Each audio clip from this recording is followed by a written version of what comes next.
Welcome, witches, wizards, and muggles alike, to another enchanting episode of Magical Tales from the Slytherin Common Room, bringing your favorite Harry Potter fanfiction to audio format. So sit back, relax, and lock your headphones and let the magic begin. Apostasy by Deydralinne, Chapter 43, Nearly Died. Hermione's eyes fluttered open as someone shifted something near her head. Shh, it's okay, go back to sleep, ma chérie. Though the voice was familiar, it startled her. She scampered sideways in her bed to look up at Louis's face, placing flowers on her bedside table. It took a second to place him in her foggy brain. She felt slow, weighed down under the groggy haze. "Louis, how are you?" Louis chuckled. "Better than you, it seems. We need to stop meeting like this." Hermione looked around and realized for the first time that she was in a hospital bed. In the chair beside her was Draco, groggily rubbing the sleep from his eyes and looking disheveled with his clothes crumpled. In the corner, still asleep on the couch, was Ginny, her hair a mess and bags under her eyes. "Apparently so. Are you okay? All healed? Glad to be home?" She tried to push herself up on the bed, but her arms protested the movement. Draco sleepily moved forward to help her. She eyed his hair hanging in his face, and the short fuzz now covering his chin and jaw. His still gray eyes met hers, and she could see the weight of his own weariness. Hermione shook her head. How long had he been here? How long had she been here? "You end up in the hospital due to exhaustion, and you are asking me how I am?" Louis shook his head in disbelief. "Merlin, I am fine. I am all healed and pleased to be home. I cannot stay. I just wanted to stop by and leave you these. Check to see how you were." Louis smiled down at her fondly. Hermione nodded. "That's okay. I'm fine, I think." Beside her, Draco growled, much to the head of the security's amusement. "Ah, it seems that is up for debate." Hermione added with a soft smile as the tingle ran down her spine under Draco's gaze. "I will let you rest," Louis said with understanding, "once you are home, no?" Hermione nodded and accepted a one-armed hug from the man. "How long have I been asleep?" Hermione asked in a hushed voice once Louis had shut the door behind him. Draco shooed her over to the side of the bed and climbed in beside her, pulling her against his chest with a yawn. 2 days, he mumbled. 2 days? Astoria? Daphne? Hermione tried to sit up again, but Draco's arm tightened around her in warning. "Both alive. Daphne will be discharged tomorrow on the order of bed rest. Astoria will have to spend a few weeks here before she can go home," Draco said, already half asleep again. Guilt churned in her stomach. "Have you gone home at all?" she asked, her hand reaching out and stroking the stubble on his face. Another yawn and a squeeze was her only answer, his breathing slowly leveling out into a relaxed and even pace. She couldn't even take the luxury of having a few days off to rest and recover because she still had a job to do, and the deadline for that job was far too short. She would have to settle for this moment right now, the time she could let Draco rest and just lay in his arms. The steady rise and fall of his chest had become such a comfort to her that it was hard to remember what things had been like before. There was no denying that, at some stage, she had stumbled into love for him. She didn't want to describe it as falling because it hadn't been. It had just been a slow realization that they fit together, the perfect mirror images of each other. His touch soothed the restlessness in her soul. His embrace brought her comfort, his smile melted the ice around her heart, and his complete acceptance of her as she was like coming up for breath after drowning. Ginny had accepted her completely as well, but Ginny had always been an extension of herself, and they had just been drowning together. Her eyes tracked over his features as he slept, and she should have known that he would be trouble from the moment they had landed in the bar. He just looked far too good, and now he had the power to break her irrevocably. She wondered if Ginny had also stayed the entire time. It seemed like it, at least. If Draco's level of fatigue was anything to go on, he didn't seem to have slept properly in the 2 days she had apparently been unconscious, which indicated to her that the couch had been occupied during that time, or that she had not been as well as she thought. Though she felt fine, a little drained perhaps, but nothing like she had after Diagon Alley. But then again, he did have a tendency to be overprotective. He was also, no doubt, still affected by her last close call. She wondered just how many problems she had caused him over the last few months. How he still considered her worth it. She would likely never know because she sure as shit brought this man no peace. Least of all, the same kind he brought her. Letting him sleep now was the best she could give him. She knew they all lived in a constant state of chaos. The side effect of war, unfortunately, but it often felt like hers was somehow more turbulent than most.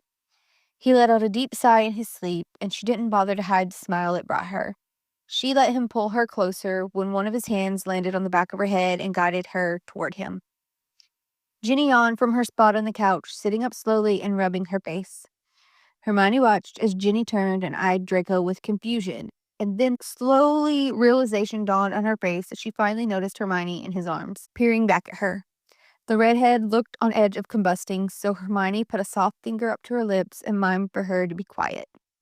Ginny's eyebrows shot up as she mouthed the quiet, "Oh, really?" followed by her pretending to gag on her finger.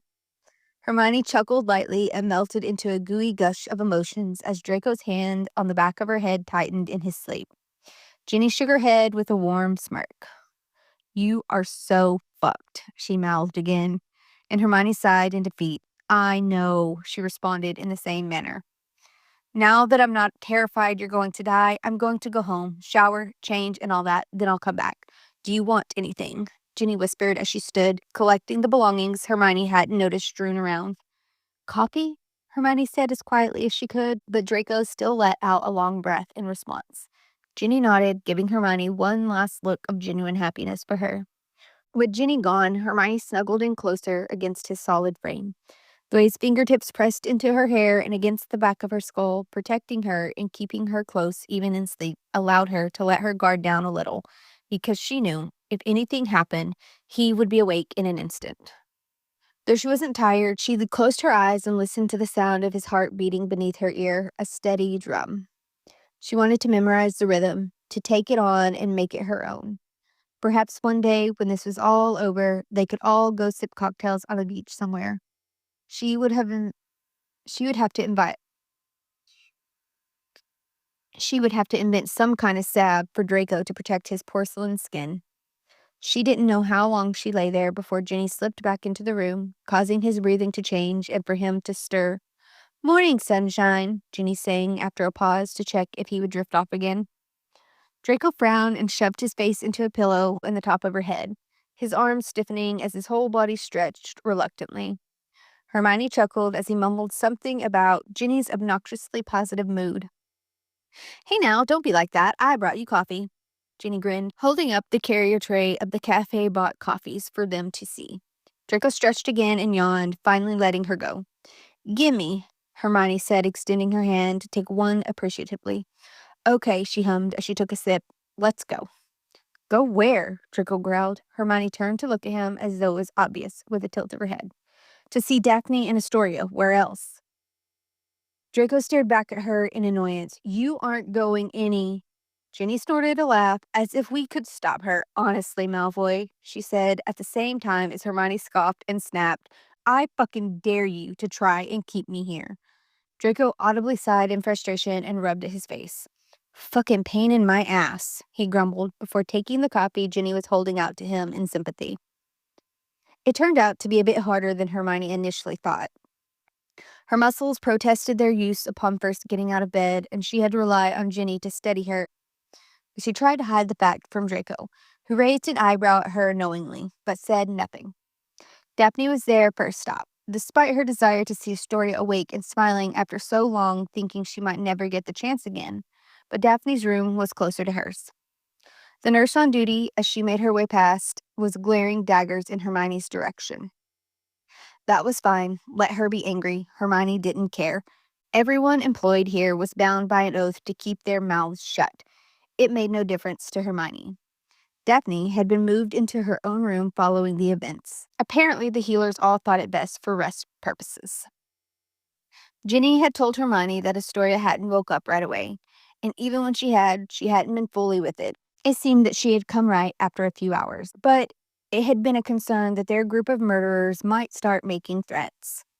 Pansy took one look at her before crossing the room to close the distance, her hand coming out quickly and slapping Hermione hard across the face. causing a stinging burn to spread across the afflicted skin.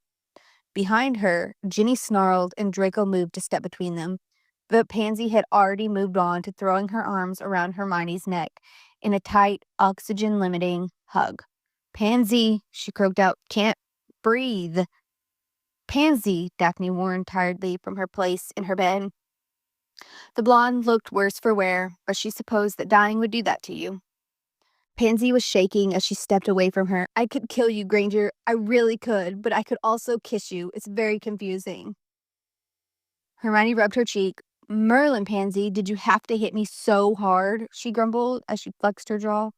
Draco and Ginny had both stepped beside her protectively, Draco's hand falling against Hermione's waist, pulling ever so slightly against him. "Yes, I did, because you killed my fucking girlfriend." "Only temporarily, and technically I didn't do anything," Hermione grumbled, ignoring the way Pansy glared at her. "But you also saved Astoria, so..." Pansy trailed off awkwardly. Hermione rolled her eyes and pointed past Pansy toward Daphne. "May I?" Hermione didn't actually wait for Pansy to step aside. She just continued around her and stepped up to Daphne's bedside. "Hi, you okay? You didn't come back all screwy?" Daphne laughed lightly, and Hermione let herself relax a little. She knew it had been a risky move. Just because the two sisters had avoided death didn't mean she was entitled to get them back without problems. However, Hermione's heart sank as she watched Daphne try to lift her left hand, which immediately started trembling. "The healers are all confident that it's temporary. I will have to do some physical therapy with it, but it will go away. And it's not my dominant hand anyway. So in the grand scheme of things, I'll take it." Hermione exhaled slowly and nodded her head. "Okay, I'll see what I can." "Merlin, Hermione, just stop." Daphne laughed again, only to wince suddenly and rub her chest. "You don't need to fix everything. My sister is alive because of you. It isn't a problem that you need to fix. It is a temporary situation that I am perfectly capable of dealing with." Hermione tracked the movement. "Does it hurt?" Daphne sighed and looked at Hermione softly. "It's manageable. Again, it's temporary. Getting shocked at a high volume will do that to you. The pain meds help. Laughing too hard is a bitch, and talking above a certain volume hurts." Her eyes flicked over to Pansy intentionally. Hermione could imagine that their first conversation had gone rather similarly to Pansy's reaction to Hermione, perhaps without the slap. "Oh, sure, blame me. I was upset, Daphne, and scared, and..." Pansy rolled her eyes and threw out her hands in exasperation. "Wouldn't let me get a word in edgewise to tell you that I was fine," Daphne groaned, throwing her head back against her pillow in annoyance at what was obviously a repeated conversation. Hermione looked at Ginny with an amused look. She stepped away slowly as the couple began bickering. "Have they been like this for the full 2 days?" Hermione whispered to her redheaded friend. "The first day was the worst. Pansy wouldn't stop yelling at her. Daphne ended up yelling back at her, or tried to anyway. She cracked a rib doing it. Livia was not impressed." Ginny whispered back. "Right. Well, this has been fun. Glad you're alive. Enjoy your argument." Hermione chirped and waved as she backed out of the room before she could get pulled into it and went in search of Astoria's room. Astoria did not look as good as Daphne had, which Hermione supposed was to be expected.